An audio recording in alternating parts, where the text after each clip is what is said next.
I'm happy to be here with the listening audience. We're live on YouTube, Facebook, as well as on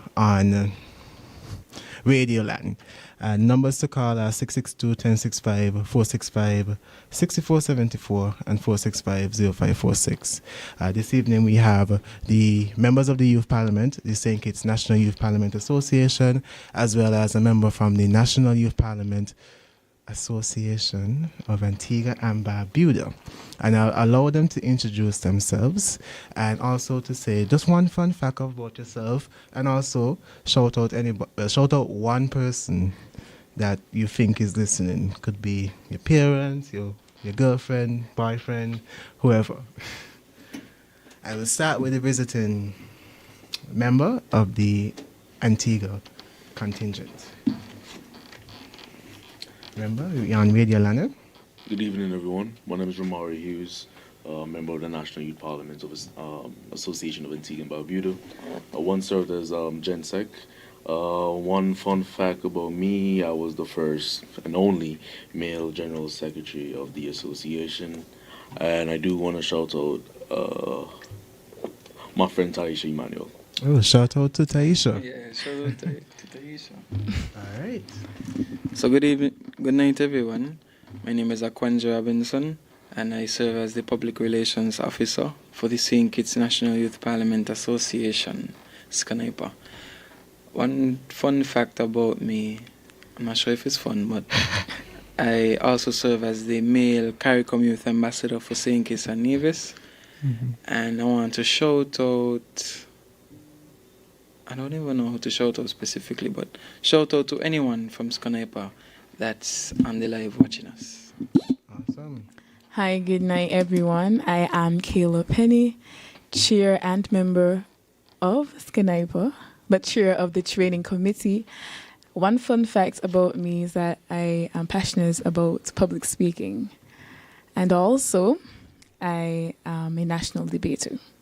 You're a national debater? Yes. Oh, when you say national debater, what do you mean by national debater? National debater meaning like I represent CFBC in the Leeward Island debating competition twice, and I competed against other islands in the Caribbean. Mm-hmm. So, yes, representing St. Kitts. Okay, nice. So you're a seasoned debater, you would say. Yes. Awesome. So you would have debated at LADC.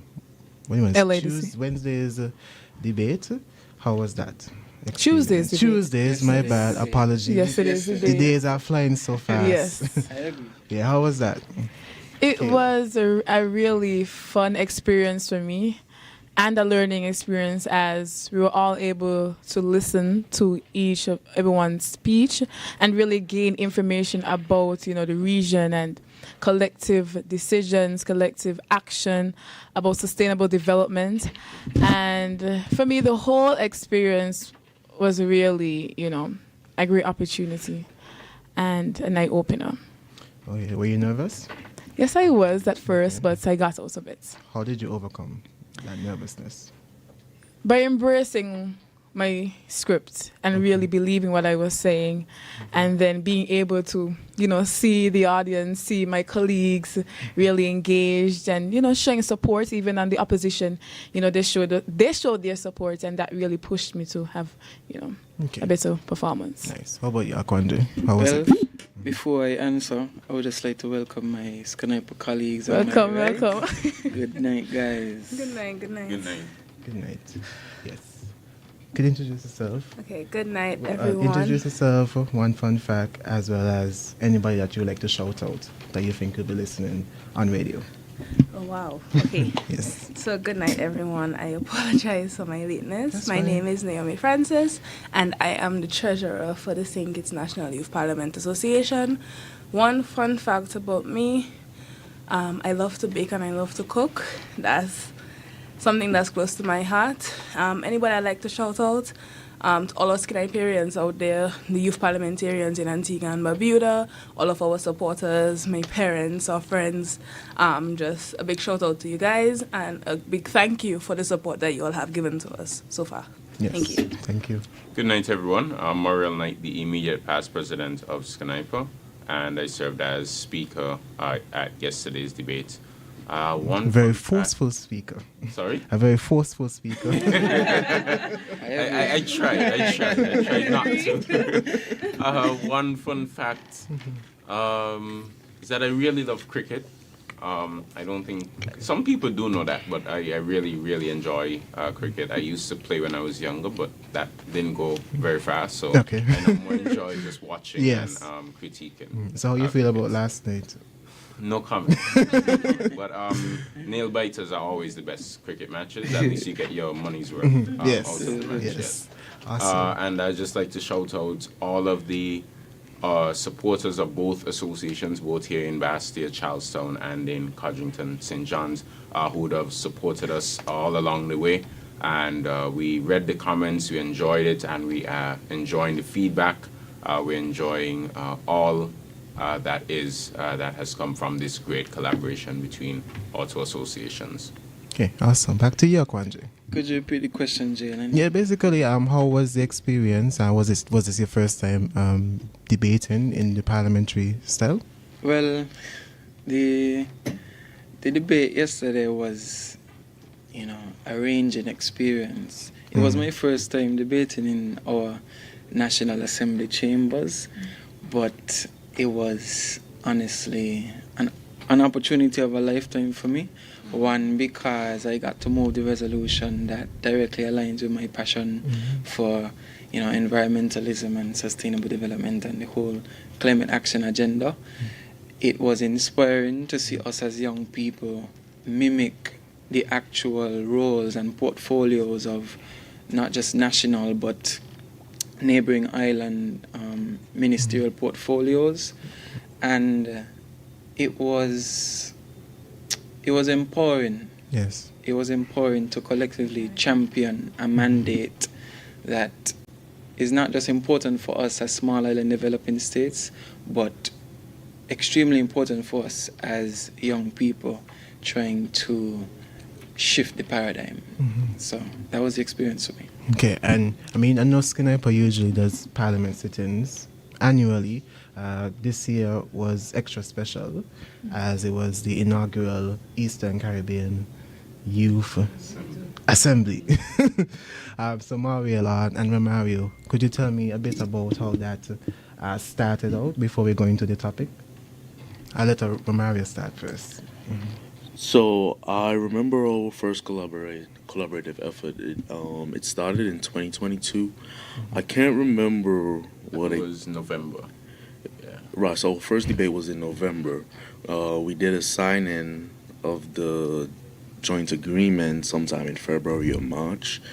That's when we really became like sister associations, and from then we've stayed in touch with each other. We would have had discussions about stuff that's affecting our region. I can't remember what our first debate really was centered around. I think it was healthcare And civil service and civil service improvement. But the planning for this year actually went seamlessly well. We had some hiccups along the line, but nonetheless, we were able to pull off an amazing debate yesterday.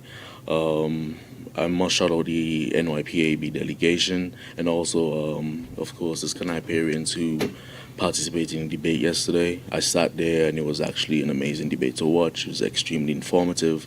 I learned a lot of things that I didn't know prior to being there yesterday, but it definitely went well and we definitely did a good job. And also shout out to the committee, Celine and Ezekiel who weren't able to attend, and the other members who would have served on the Joint Oversight Committee. Okay, Mario. Yes, so Romario did a bit of the laying of the foundation, but in 2019, not too long after the Youth Parliament in Antigua and Barbuda was formed, their then President Mannix would have come to Skinniper to explore areas of possible collaboration. And I think had it not been for COVID, we may have had a sitting sooner. But by early 2022, we signed a joint agreement which put our working relationship on paper and set as a guide for how our future sittings and our future trainings and events would occur. And so, as mentioned, we've thus had 3 working visits. In November 2022, the NYPAB came to Bastille. And then in August 2023, we traveled to St. John's, Antigua, for our reciprocal visit. Yes. And coming out of that visit, what we envisaged, because we're joined by youth parliamentarians from Montserrat, was that we needed to make this a bigger event, meaning including more associations. Yes. And coming out of the 2022 visit, we had a collaboration with Eastern Caribbean Central Bank. They were celebrating their 40th anniversary in 2023, and we decided to throw alongside them an ECCU sitting. And so coming out of the ECCU sitting and our 2 successful working visits, what we wanted was a group that could encourage the creation of more youth parliament associations. Because perhaps we should give some background. SCNIPE and NYPAB isn't just a one-time debate and that's it. Right. We are active community organizations, non-profits, and this is not the trend across the Caribbean. What you see is that some students and some young people are chosen, they're taught procedures, and they debate. And nothing is wrong with that. It's a great eye-opening experience, but I think all of us will agree that our greater impact is our community work, the volunteerism, the training that we're exposed to, the opportunity to critique legislation and advocate. I think that's the bigger picture for us. And so what both associations wanted was to create that avenue for more associations like ours. Yes. And I think that was the genesis of the Eastern Caribbean Youth Parliamentary Network. And so it did take us some time to get everything on paper. And so I think in the next few months, you'll hear a lot more coming out of it. And so this week was literally just the beginning of great things to come. Okay, so let me just summarize. So the Youth Parliaments, Antigua, St. Kitts, they had a working visit in 2022, and they formed we formed a relationship, Yes.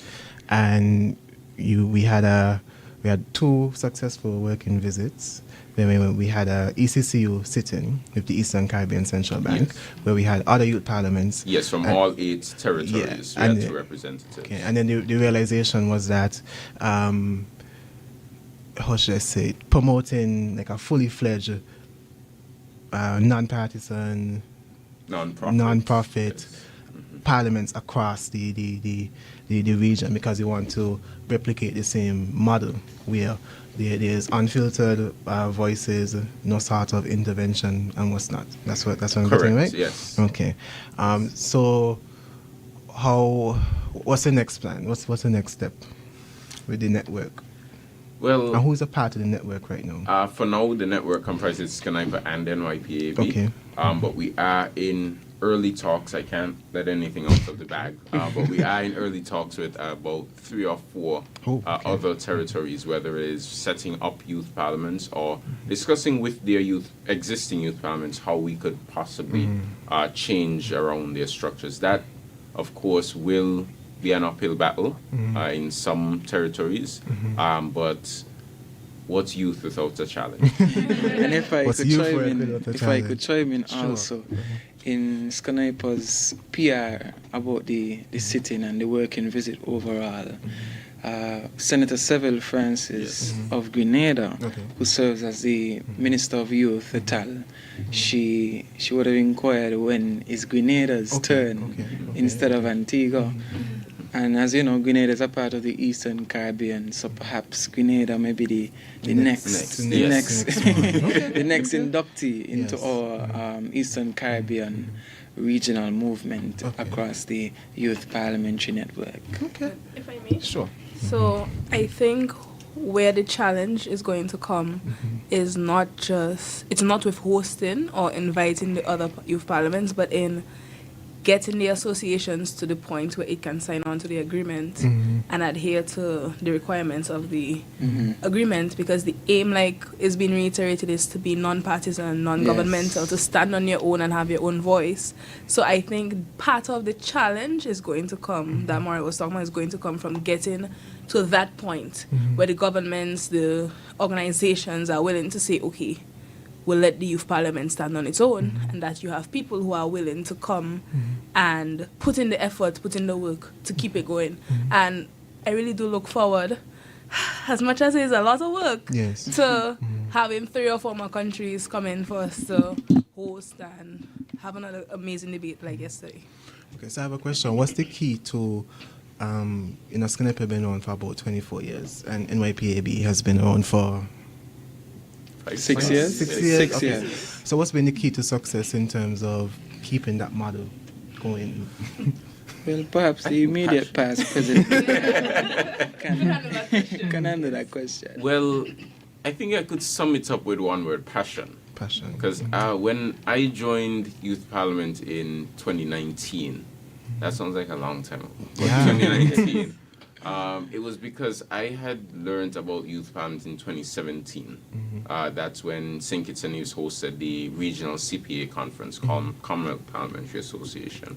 And I think I was determined at that point, having been interested in Parliament for many years, to be like these young people who are here debating with regional colleagues. And when I joined, it was very cool, I'd say, to see the passion of my fellow cohort. And then the next year I was asked to lead the probation period and to see the passion of the young people who applied and who I had to interview and who joined. And then since then, seeing the new cohorts, the new Dishons, the Kaylas who've now Yes. joined Dominic, and seeing that, they're just like you. Meaning that, we're all unique, we all have our nuances, but the fact that you are passionate about youth work, you want to learn about Parliament, you want to advocate. I think over the years, each new passionate probationary cohort is simply who keeps Skype running. They come in accepting this is the mission, this is the goal, and we'll accept it and make it our own. Yeah. And I think that's what keeps it alive. So you're building on the legacy. Building on the legacy. Building on the legacy. Yes. All right. So one of the tangible elements of this network is the joint youth parliament sitting. So there's a topic that's a very timely topic, and I would allow Naomi, because you start on the government as what was your ministry again? So I was the Minister of Finance and Minister of Economic Finance. Development. Okay, so could you tell me a bit about the topic and from your angle with respect to finance, what that was like? I like the question. So I tend to get a lot of the technical parts of it, which makes it a little difficult to explain, partly because you want to break it down as simple for people as possible. So yesterday, part of the resolution being discussed was the move from GDP, which is gross domestic product, or the GNI, which is the gross national income per capita, as a means of determining a country's accessibility or their qualifications to access concessional financing and grants for sustainability. And the suggestion was to move to the use of the multi-dimensional vulnerability index. To break that No. down. Break that down. MPI, right. So it's a lot of words. So essentially, as I would have tried to explain in my debate, GDP is an aggregate figure. It doesn't take into consideration the vulnerabilities of a country. It doesn't take into consideration the debt levels. So it looks just at the economic output. Yes. So the suggestion is being made, and this is a debate that is on an international level. The MVI was developed within the UN, and it is for a wide array of countries. Currently, I think there's 29 countries on there. So there is more work to be done in terms of its use. But there will never be an indicator that encompasses everything you need it to be to understand the uniqueness of the Caribbean. So the issue being faced is that countries are ranked based on their income. So low-income countries, middle-income countries, and high-income countries. Based on where you fall in that category, you have access to certain grants and concessional funding. Now, sustainability is an expensive venture, and we are very cognizant of that fact. So for us to continue moving towards and achieving the CISA agenda, we have to find help somehow. Now, SIDS are who has the greatest impact, but contribute the least to the problem. And as much as St. Kitts and Nevis and Antigua and Barbuda may be ranked as having the high income because their minimum wage is higher, their per capita. So they're said to have, quote unquote, more rich people Right. in their countries. It's seen as, okay, they can afford certain things. But it doesn't consider the vulnerabilities. It doesn't consider the debt levels. It doesn't consider all of the expenditure that the country has relative to its population. And these are things that we think should be considered. As was mentioned yesterday, we're not facing hurricanes once in a lifetime. We're facing hurricanes every year. And the once in a lifetime hurricanes like Hurricane Irma, Hurricane Maria, these Cat 5 hurricanes are coming so much more often that right now I don't think we can even consider them once in a lifetime. So the debate being put forward is that the MVI, or the Multi-Dimensional Vulnerability Index, vulnerability being the important part there, is a better measure for countries to have access to grants and concessional funding, because it considers the vulnerabilities that a country faces, the economic shocks, the natural disasters, the COVIDs, the pandemics, because we have a lot of things going on that impacts our small economies. And as much as we're strong, but we tell we need the help sometimes. And for us to get access, there needs to be a change in the measure that is used. So it's like if Jalen applies for Sniper and Jalen is rejected simply because Jalen is wearing a green shirt.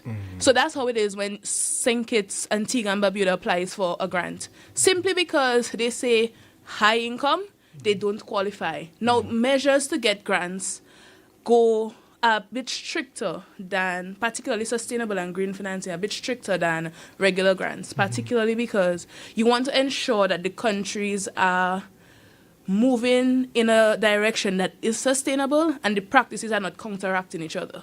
So an example we were given is you may be advocating to be sustainable, but you're still using plastic bags or you're still using fossil fuel, and you're not making any kind of movement towards that. So there are a lot of regulations or conditions that have to be met. But we are asking that we be able to move further than just, I'm a high income, so I don't qualify, to at least get to the rest of the conditions and say, okay, I have met this one, I've met that one, and it's not just because I'm high income, I don't qualify. So that's the intention behind the use of the MVI. Now, there are a few issues that comes with that use, particularly data. Data is a problem that we have in the region that we all cry about. We want to see the statistics. We want to make data-driven points. But I don't think we as a people fully understand the importance that data plays. So we would definitely have to do some statistical work, as was mentioned yesterday. We would have to put in some measures to improve not just our statistics offices, but to expound on our people the importance of answering the censuses, the questionnaires, the surveys. And as much as we feel, as much as we feel it's time consuming, if we don't get the information straight from the population, then we are not able to make decisions that are efficient and would apply directly to you as a citizen, as a resident. So we are pleading with our fellow residents and citizens across the region that when you see the polls, when you see the surveys, please respond, please participate, because it's not just a waste of your time. So that's one of the areas that would have to be built upon for us to move towards the use of the MVI. And it's something that I think we are very much aware of and we are trying to work on. So that's one of the areas that would have to be worked on. But we're also asking not just to move towards changing the measure, but to move towards asking for better conditions for loans, giving us grants instead of a loan, so that at the end of the day, loans increase debt.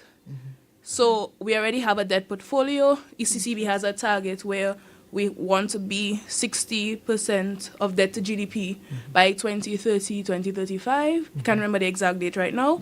For us to reach there, if we have to now be taking loans from international bodies, we at higher interest rates. So we're asking for better interest rates, better concessional funding, better opportunities. And at the point during my speech, I stopped to thank the organizations who have taken a chance. We've heard about the GEF funding, right? So there are organizations who seen the passion of the ministers, the Akwanjes, who are out there pushing for St. Kitts, pushing for Antigua and Barbuda to assist to move towards a sustainable state, who have taken a chance. And I think they are seeing that there is a change around. And while I know a lot of the sustainability issues tend to be difficult or challenging like the fox at KFC that everybody is complaining about, we are the ones who realize climate change a lot more.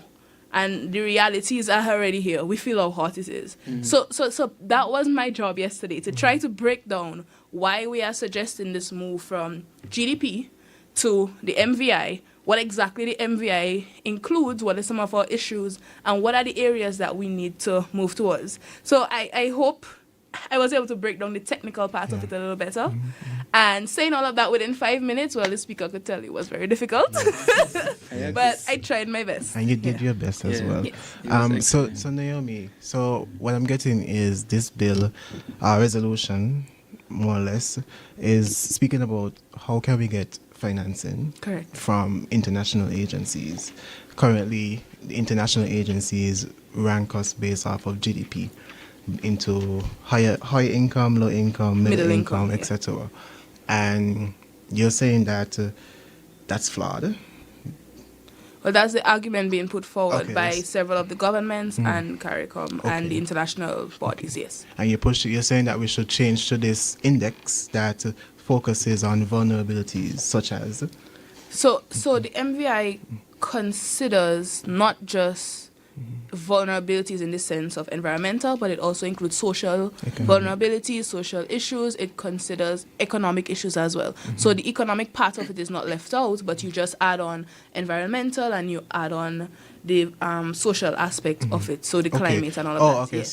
So rather than focusing on money, you're focusing on Everything. This So it's circle, a holistic Okay, view okay, as okay. opposed to one. And then there are 3 conditions that was put forward by a professor that should be considered when you're looking at an index. Particularly, you want it to be universally applied, so it can be used in any country. So if Romario has a country and Akwanje has a country, they can use the same measure and not be put at a disadvantage, because you still have to ensure that the countries are not disadvantaged when you put them in those categories or you use those indexes. right. It has to be flexible. You have to be able to have the information that you need. It has to be separable, which means you can take it on the basis of the country. But like I said, Case there's by never case. case by case, Okay. right? But there's never one index that will have everything. But we can work towards having an index and adjusting this index in a way that it encompasses more than just the economic and counts the value as opposed to just the cost. So that's why the proposal is for the MVI to be used.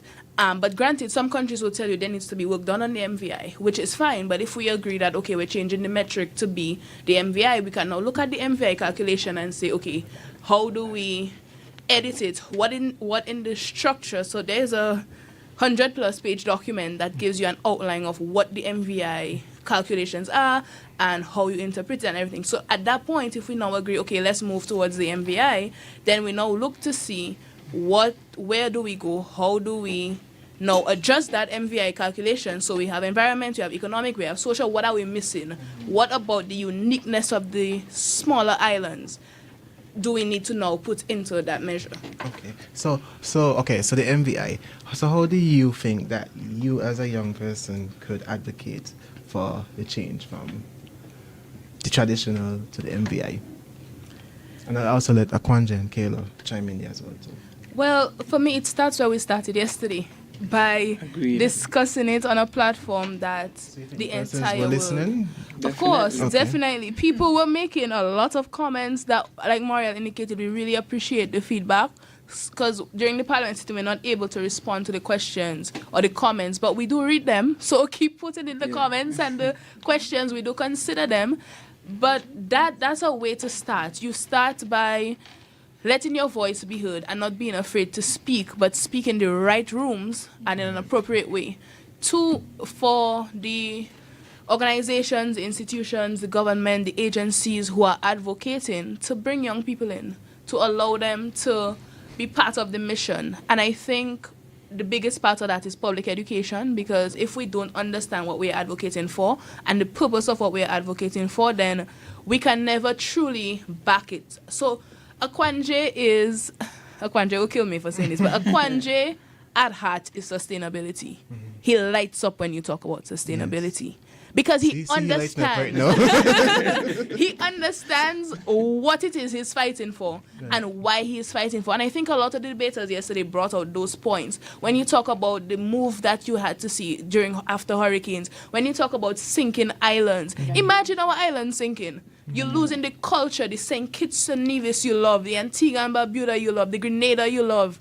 Like, just when we educate our people, they are better able to join the mission. So it now becomes not just me fighting for this, but all of us fighting for this. So providing the opportunities, the understanding of what it is that we are going into, I think will really help in us moving towards promoting those indexes. And also, I think it should be things that are publicized, not just, oh, I listened to a youth parliament, so that's how I know, which is not a bad thing because it means we're bringing it out because these are conversations that have been going on. The Antigua and Barbuda Prime Minister was currently part of the chairman of one of the committees that were involved in the MBI process. So I think these are things that we need to put out there, we need to publicize so that people can get it, keep it going, talk about it. So in these ways, I think we can assist in promoting, and then responding to the polls, the data, people. I always come back to the data. But I would be devil's advocate by saying that young people don't care about climate change. I disagree. Okay. I disagree. Everybody has their passion, and everybody gains a passion. I want to say young people in St. Kitts, by the way. Because when you... And It's Kayla, different to chime in not. on that. It's different to not care versus to not know. So knowledge and understanding is different from not caring. Not caring is you understand and you really could be bothered less. But when we're all complaining about the heat and we're all complaining about But do the they changes. know that is climate change, or they just complain But about that's the the heat? point. That's the That's point. why I said if you know, knowledge is important. So it's different to know and not care. So I don't think it's that they don't care. I think we don't like the inconvenience. To be honest, we don't like the inconvenience having to walk out of your exactly. Start with the forks by KFC, or having to walk out the supermarket with all your groceries and everybody seeing your business because you forgot a bag. So I don't think it's that we don't care about what's happening. I think one, it's we don't have the opportunity to understand, some of us, what exactly it is that we quote unquote don't care about. And two, I think it's that there are people who care, they're just not in the spotlight. Okay. They're not in the spotlight. All right. So Kayla, an audience, please leave comments. You can call 662-1065, 465-6474, and 465-0546. If you do have any questions for the youth parliamentarians, we are well in tune with the issues, and we are ready to hear you. So call away. But Kayla, so you served as opposition. You were on the opposition. How do you feel about the conversation in terms of how do we get young people to become more passionate about climate change, as well as in terms of the MVI? What's your perspectives? And you serve on opposition, meaning that you would have to be kind of did you oppose, support? Like, how did you add to the conversation? I supported the resolution in a certain angle, different to what everyone was coming with. Because I think we forgot to realize that it said a specific word in the resolution, regional. We tend to focus more on Antigua and Barbuda, St. Kitts and Nevis. But what I came with was a unified approach that as the Caribbean, we have the ideas, we have the seminars, we have the conference, we have the community works and sustainable development. But we are different islands coming collectively to work on these things. Islands can work solely on these projects, on sustainable development, but I believe that what we're missing is when we come together to work as one. We are two separate in the Caribbean, we're one country is working on a project. But if we come into a room with a variety of ideas and we put them together, we can become strong, and climate change and sustainable development can reach heights in the Caribbean and in the, overall, we making an impact that can contribute to the world. So in the sitting yesterday, I pushed for more action We tend to have a lot of talking, but no action. And that is what we lack in the different governments, in the different sittings. We just, it's all photo ops and press conferences instead of actually behind the scenes working and really just, because all that is good, yes, but On paper, it's good. on paper it's good, on the internet is good, on the news is good, but we have to really buckle down and say, okay, how are we going to approach this? How are we going to tackle this challenge in climate change and really, really, really work on it? Because time is ticking and we're moving into another generation. And as we know, we, the youth, are the future generation. And if we leave out the youth, if we waste time, we'll be slack now, but they're going to leave a lot of work for us to do, which shouldn't be the case. Right. Because they should be leading the way for us. Debate to it. They should be leading the way for us to take charge, not for us to be cleaning up the work that is left behind.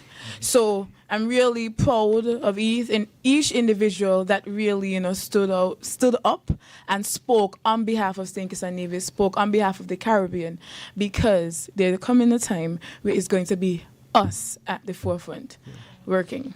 So, I Kayla, wanted, sorry, just to chime in and say that Kayla saved everything she couldn't say yesterday because she said, I would say order. yeah.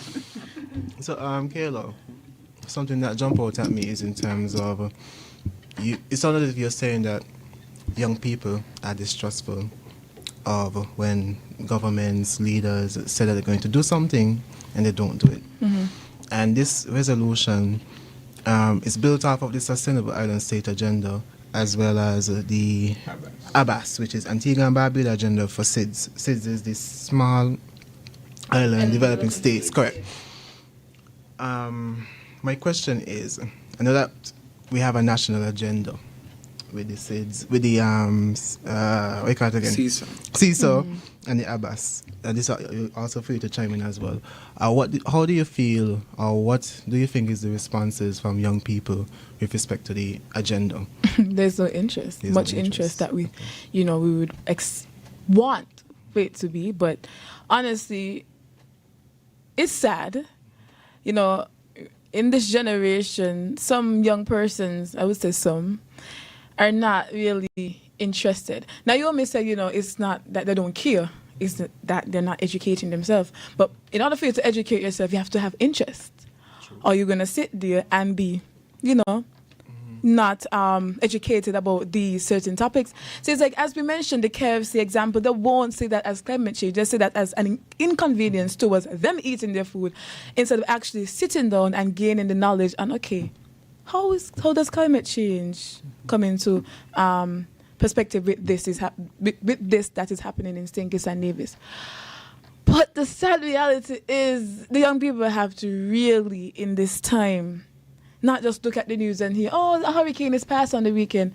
Yeah. But really dig into it. What is causing this? Yes. What is my government doing to prepare our nation for this hurricane that is going to pass? How am I going to prepare myself, prepare my household, educate my peers and my family members on how to combat this challenge?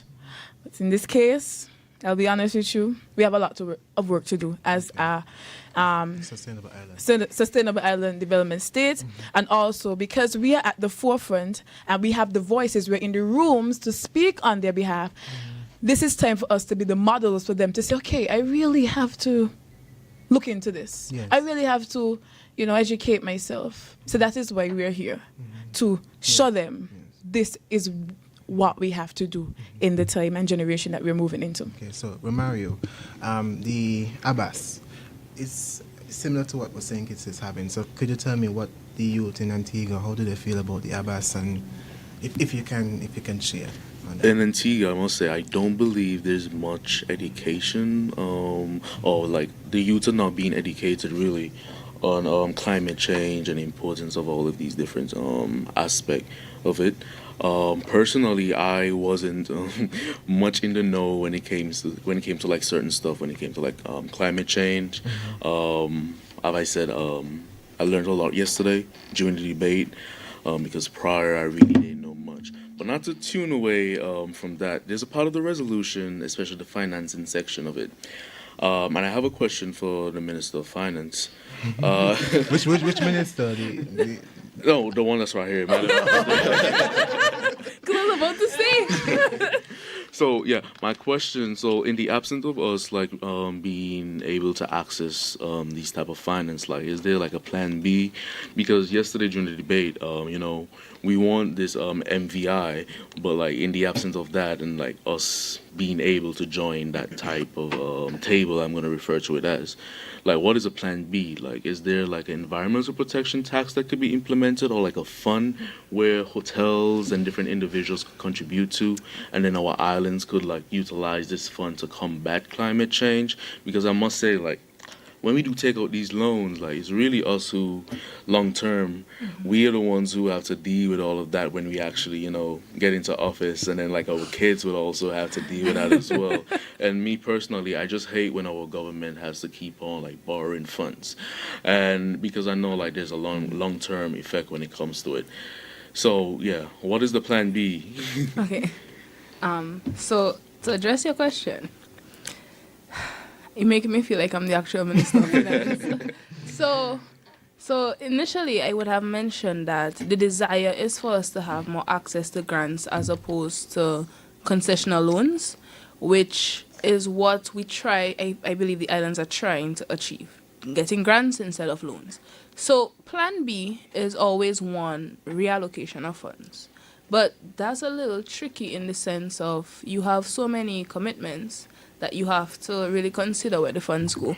But I quoted yesterday in my speech Senator Clark, where she said risk cost, but you also have to determine what the risks are worth it. So we have to determine whether this is important enough to us that we look at our budget and we say, okay, we have an extra $50 here or an extra $500 here that we really don't need that extra stack of paper.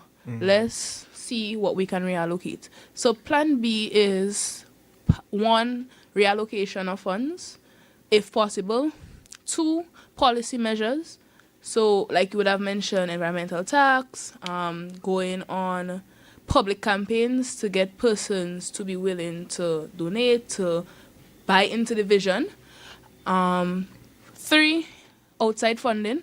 So as much as we have like Jeff, who would have taken a chance, so you find there are other investors or groups who are willing to give a little more for those causes, because everybody has their own passion. So it really takes research to find other avenues that you could get grants, that you do apply for some investor that may be willing. So you do have options. So that would be my response. One, if we could reallocate, see where we could do a reallocation of funds, ensure things are being used efficiently and what we can redirect, because we have to determine what's important.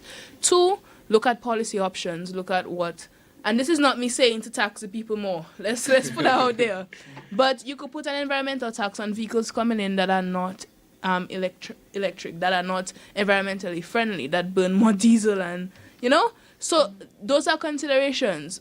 If you move to sustainable products, you give people a tax break for, if it's 6 months, and you win their way into how we can go into packaging without using certain items. So then circular economy comes into play here. Then you look at your policy options also in terms of, like you said, the hotels, whether you could get the hotels on board, because everybody is understanding now the importance of this. So I feel it's easier now to start encouraging persons to do composting, those kind of things. So it takes a village. Yeah. It really takes a village. So with your policy options, it looks at the entire nation, not just if we can include a new tax. Yeah. And then you look outside, you do some research, see if you could find extra grants, if you find another program willing to take a risk on you. And with the funds that you get from those programs, you market yourself. And you put yourself out there. And when a lot of investors see that you produce results, that things are happening, the funds are being utilized efficiently, then you never know. Somebody might be willing to take a chance and say, look, I see how well you did with this. I see where you are moving at, and they're willing. So that's the areas that I would look at as plan B. But plan A is always to look for grants. Yes. Not necessarily loans, but to look for Okay. grants, Grants. because we still have to be considerate of our debt levels. Right, absolutely. So, and that's I like how you asked a question, and it made me thought about in terms of the resolution. It speaks to specific areas for investment. Yeah. One, green energy, food security, sustainable tourism. I'm going to ask Akwanje, because you moved the resolution, which do you think is most important or most urgent for the Eastern Caribbean and St. Kitts as well too, specifically? Which one should we focus our investments on when we go to ask for grants, ask for loans, etc.? I would say And why? energy. I would say energy because it allows for not just mitigation but also resilience. And when I say mitigation, it allows for us to phase out the very energy sources, the fossil fuels that cause or contribute to the climate crisis. And although we don't contribute as much as, well, we contribute near nothing in comparison to the developed countries and the overall developed world, it allows us to strengthen our advocacy. If we as the Eastern Caribbean are saying to the developed world that is causing the crisis and doesn't want to give us the money that we need to adapt to climate change, and we don't even implement the changes that we want them to implement, then it's like the pot calling the kettle black.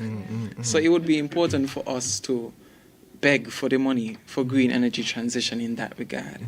Another factor when it comes to the energy transition is the cost of energy. If we shift towards the clean energy, then energy becomes cheaper. Then this ties into what Naomi says with the reallocation of funds. If the government doesn't have to spend so much money on energy, then the money can be pulled into another focus area, whether it be food or whether it be the circular economy or any other priority area when it comes to our national cities agenda or our overall climate action movement. Okay. Sure, Mariel. Yes. And I mean, Akwanje is so right that I think energy is a key, or should be a key priority. But just to further add that energy is one of those sectors that all other sectors lean in on.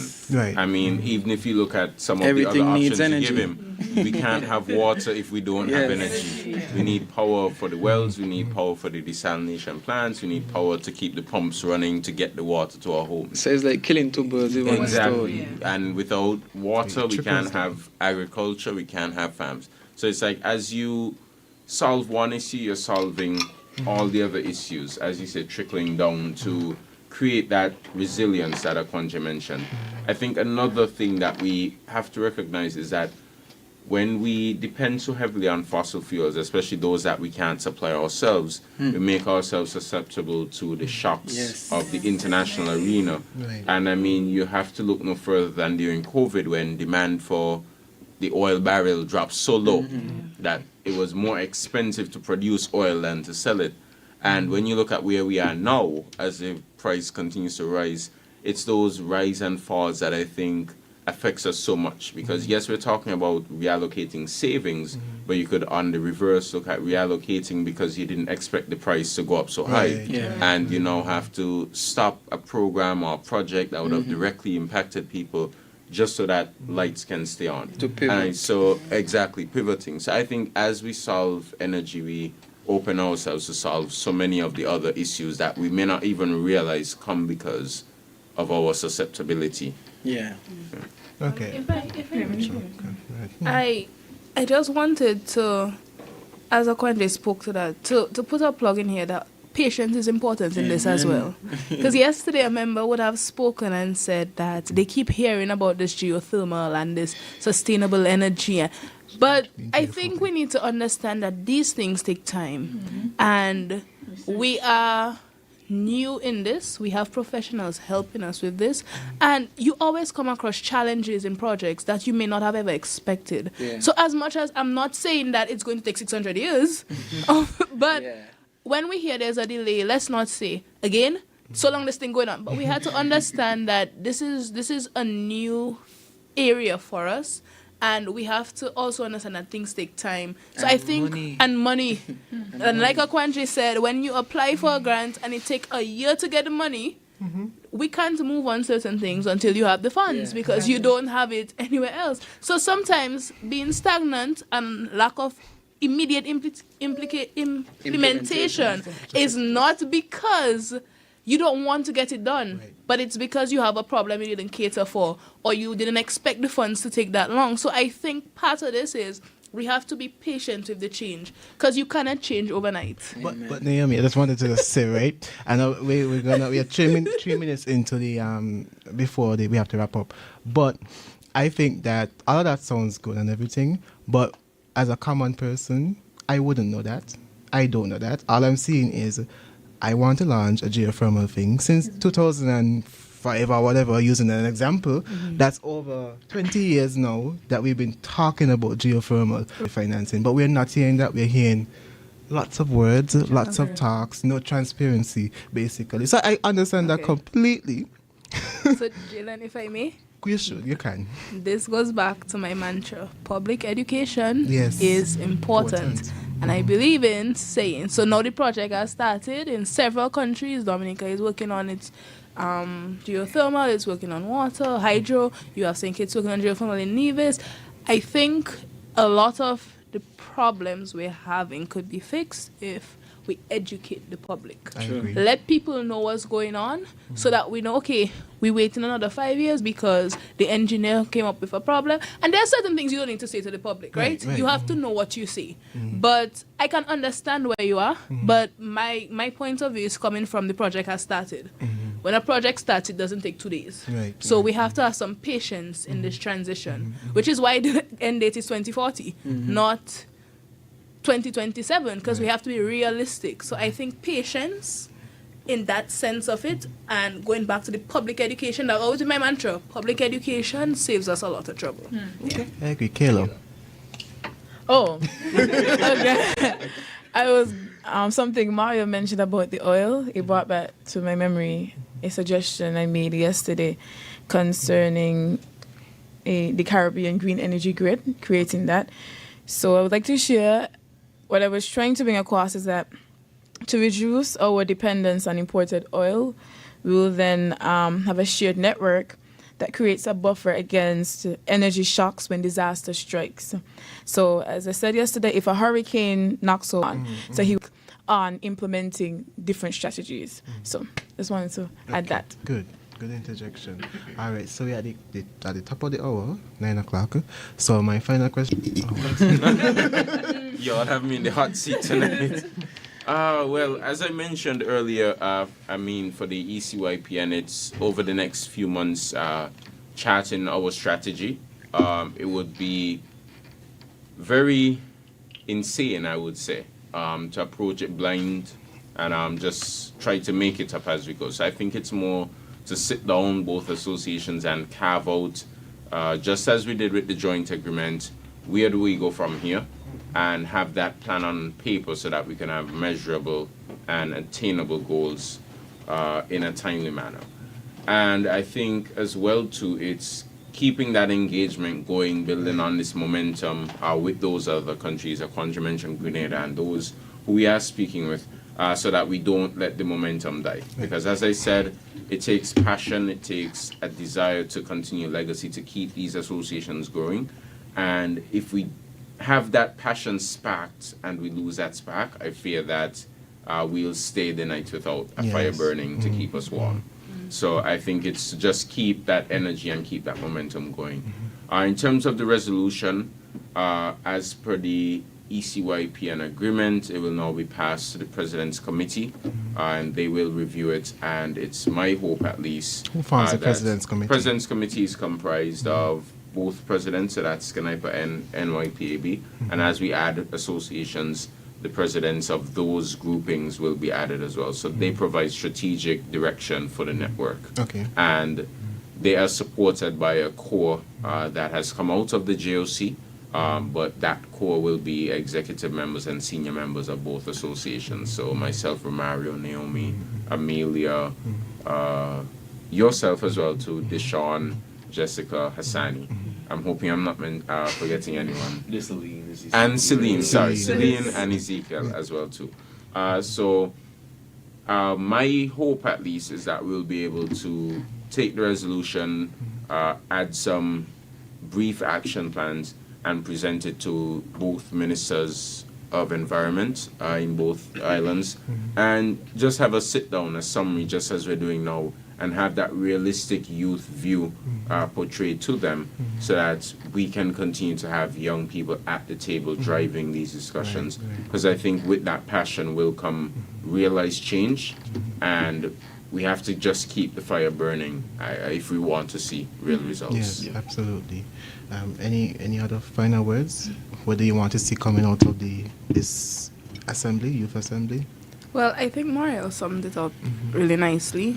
There's really not much more to add, but that we do look forward to hosting a sit-in where we have more than just St. Kitts and Antigua. Throughout the time they were here, we were able to meet with ministers, we were able to meet with senior officials, visit the Governor General. We went to show them around beautiful St. Kitts and Nevis, and show them hospitality and what the islands offer. And it was really good for that cultural exchange, for strengthening the youth networks and the bonds, because the young people in Antigua are just as amazing as the young people in St. Kitts, and we would have made some really good connections that I think will form lifelong friendships, that when we get into different positions in life, that our countries will continue to work hand in hand. And that's what we want, not just for these two countries, but for across the region. Yes. So I really do look forward to where this will go, and I'm ready to go. It's forward still. That's our mantra. Yes. So our mantra for the time is forward still. Okay, awesome. Kayla, final words from you? Final? Yes, please. I'll be brief, but last words would be, to those listening, youth, invest your time wisely, use your voice, and really let's come together as one region in unity. Yeah. Awesome. Akwanje, I know that you moved the resolution, so what final words do you have? Well, I would like to echo the same sentiments as my colleagues, and I envision us expanding the network, and as we expand the network, we foster that regional integration that Kayla aspires towards, and encourages us to unite upon. And as that happens, our individual youth organizations that influence national legislation, they strengthen that collective voice to influence across the region. So via the President's Committee, if the President's Committee with all these associations come together and share the same view, and that view is spread across the region, then hopefully legislation can follow the same trend. So I would like to end by sharing the same view as Naomi. It takes time. Rome wasn't built in a day. And I would like to encourage the government, national leaders, senior government officials, and anybody in influential positions of our society to prioritize public education towards, not being scolded uninformedly. Especially on this topic of climate change and sustainability. Definitely. Romario. I'm just going to end by saying that I'm looking forward to the sit-in in Grenada next year. Okay. So therefore, I'm calling on the JOC members to ensure that we go to Grenada next year. Okay, awesome. Jalen, if I may, Sure. I just want to put a plug here for Sniper. If anybody is interested in seeing some of the events that we would have gone on, the work that would have been done throughout the visit, feel free to follow us on Sniper on Instagram and Facebook and on TikTok. You'll see some reels, you'll see the hard work that we did and the little fun that we had. If you have not seen the sit-in, it is on ZIZ and on SKNIS Media. So feel free to watch, to send us comments, to send us messages. If you have any feedback, feel free to share and follow us. Keep in tune with Sniper. Yes, awesome. All right, so we have a few comments as well. Let's read the comments. Hassani Jelani McDonald. I'm tuned in, very proud of the discussion thus far and the contributions being made. Yesterday's sitting was one for the books. Every participant delivered well and brought a perspective to the forefront. Mary Francis, congratulations to Skinniper on the planning and execution of yesterday's sitting in the collaboration with their Antiguan counterpart. The future does look promising for the islands if the voices of the youth are taken seriously. And on that note, thank you, St. Kitts and Nevis, for tuning in.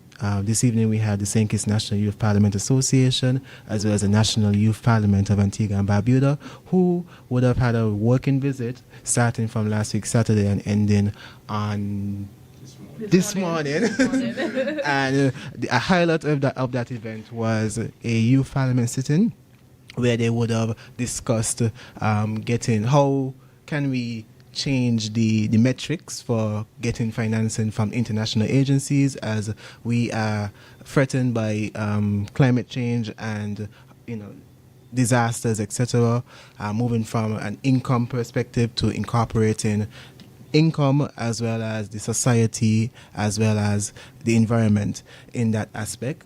So Skinniper would have debated that with their counterparts, and a part of that is the youth network, where they will be establishing further regional integration across the Eastern Caribbean, involving not just Antigua, but other countries to come in the near future. So stay tuned to Skinniper. They're on Facebook.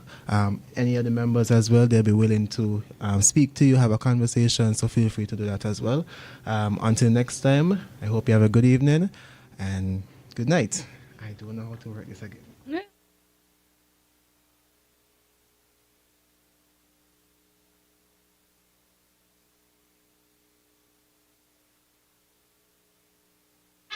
St. Kitts and Nevis' #1 station. Freedom FM 106.5. Yes, give up our silence.